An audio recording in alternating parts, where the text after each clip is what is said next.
사람의 실수로 인한 인재, 천재지변, 해커 등의 공격 등으로 비즈니스가 한순간에 멈출 수도 있습니다.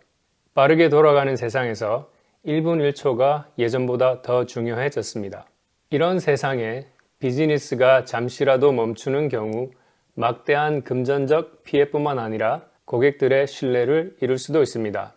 특히 우리 생활과 밀접한 은행, 관공서, 통신 분야 서비스가 잠시라도 멈춘다면 그 피해의 규모와 파급력은 막대할 것입니다.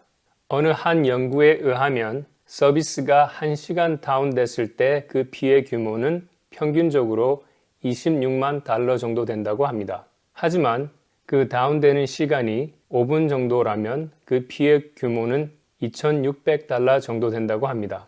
즉, 서비스가 먹통이 되는 시간이 길어질수록 피해는 기하급수적으로 증가한다는 의미입니다. 그래서 비즈니스 입장에서는 서비스가 다운되지 않는 것이 최선입니다. 하지만 수백, 수천 가지 변수를 완벽히 제어하는 것은 거의 불가능하기 때문에 다운되지 않는 서비스를 만들고 운영하는 것은 가능하지 않습니다. 사고 상황에서 최대한 빠르게 서비스를 복구하는 것이 비즈니스의 핵심 역량입니다. 사업의 지속성을 보장하고 신속한 재난 대비를 하도록 사업체에서 수립한 정책, 절차, 시스템을 아우르는 말이 Business Continuity and Disaster Recovery, BCDR입니다. BCDR을 쉽게 이해하기 위해 그것이 적용된 구체적인 사례들을 살펴보겠습니다. 회사에서 여러 명의 담당자를 둠으로써 한두 명이 없어도 프로세스가 정상 작동하도록 하는 것입니다. 또 사무실과 좀 떨어진 곳에 비상 상황에 근무할 수 있는 공간을 마련하는 것입니다. 물론 그 공간은 업무 공간뿐만 아니라 보안과 네트워크에 관한 필요 조건을 완벽히 갖춘 장소여야 합니다. 또 중복 전력 시스템을 둘 수 있겠습니다. 예를 들어 데이터 센터를 운영한다면 여러 전력 회사에서 전기를 끌어다 쓰는 것입니다. 또 건물 옆에 비상 상황을 대비해 디젤 엔진으로 돌아가는 파워 제너레이터를 설치하는 것입니다. 또 다른 예는 여러 인터넷 ISP 회선에 연결해서 특정 회사의 인터넷이 먹통이 되면 다른 곳으로 자동으로 전환하게 하는 것입니다. 또 시스템을 설계할 때 여러 데이터 센터에 시스템을 나눠서 설치하는 것입니다. 그뿐만 아니라 라우터, 스위치, 서버 등을 최소한 2대 이상 설치해 하나가 다운되면 다른 하나가 작동하도록 설계해야 합니다. 또 서버 하나에 2개의 네트워크 카드를 넣는다든지 2개의 파워 서플라이를 설치하는 것입니다. 또 다른 예는 고객들의 데이터와 시스템 데이터를 정기적으로 백업하고 그 백업한 데이터로 다른 데이터 센터에서 서비스를 복구해 돌리는 Recovery Mechanism을 갖춰야 합니다. BCDR의 또 다른 예는 정기적인 직원 교육과 훈련입니다. 아무리 좋은 정보를 나누고 프로세스를 만들었다고 해도 반복하지 않으면 까먹게 되니까요.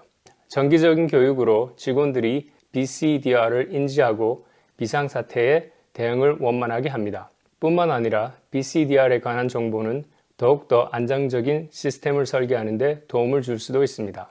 정기적인 훈련의 예는 매년 사이버 보안 교육을 실시한다든지 매달 디젤 엔진 전력 공급 장치를 가동하고 점검해 보는 것 등이 있겠습니다.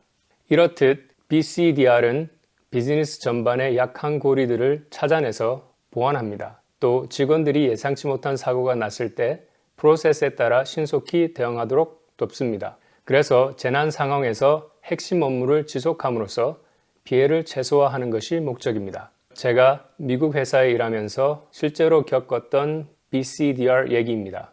우리 회사의 규모가 작았을 때는 초보적인 BCDR 프로세스가 있었습니다. 책임자를 여러 명 둔다든지 데이터 센터 두 곳에서 서비스를 돌린다든지. 하지만 모든 시스템이 그 두 군데 데이터 센터에 분산되어 있지는 않았습니다. 그러나 회사 규모가 커지면서 BCDR을 본격적으로 가동하기 시작했습니다. 비상 상황을 가정해 임시 사무실에 출근해 정상 근무를 할 수 있는지 등을 점검했습니다. 그리고 휴스턴에 허리케인 하비가 왔을 당시 엄청난 양의 폭우가 쏟아졌습니다. 그러나 그 당시 우리는 대처를 잘했고 고객들의 피해가 없었던 걸로 기억합니다.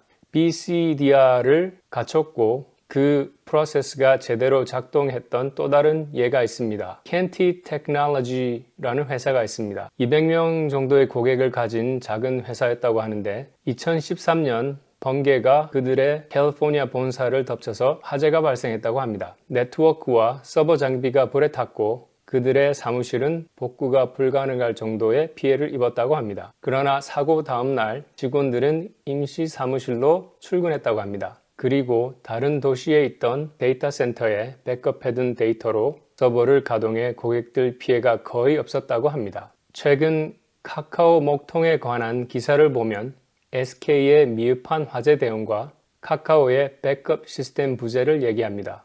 그러나 앞서 보았듯 BCDR은 비즈니스 전반의 광범위한 검토와 전사적인 노력이 필요합니다. 좀 더 폭넓은 시각으로 BCDR을 살펴봤으면 좋겠습니다. 카카오는 4천만이 가입한 앱이니까 전 국민의 80%가 쓰는 어마어마한 서비스입니다. 카카오 직원들은 전 국민 앱을 만든 분들로서 자긍심이 클 것 같습니다. 또 많은 사람들의 사랑을 받기 때문에 다른 회사들보다 더 큰 책임감이 따를 것이라 생각합니다.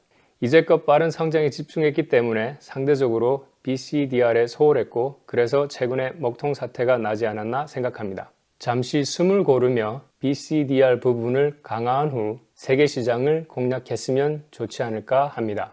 한국의 플랫폼 서비스가 전 세계를 호령하는 날이 왔으면 좋겠습니다. 이번 일을 계기로 카카오는 더욱 발전되고 안정된 서비스로 거듭나길 바랍니다.